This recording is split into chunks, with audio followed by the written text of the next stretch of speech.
সামান্য প্রথম দফার ভোটে কত কোম্পানি কেন্দ্রীয় বাহিনী থাকছে জানেন? 2407 কোম্পানি।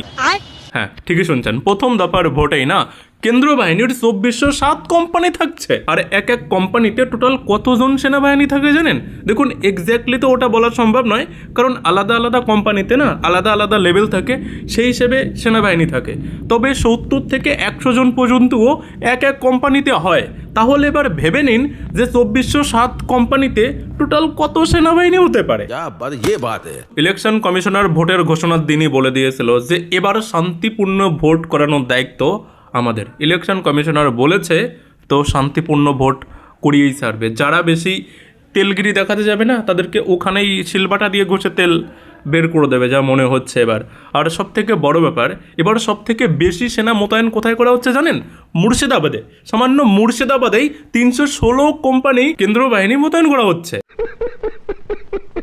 বলছি হুমায়ুন চাচা, একে তো তুমি তৃণমূলের পাতা ফাঁদে পা দিয়ে একেবারে দফা রফা হয়ে গিয়েছো, তারপরেও বুথ দখল করে রিগিং মিগিং করে যাও বা 2-4 হাজার ভোট পেতে যেভাবে কেন্দ্রীয় বাহিনী মোতায়েন করা হচ্ছে, এবার তো মনে হচ্ছে সেটাও হবে না।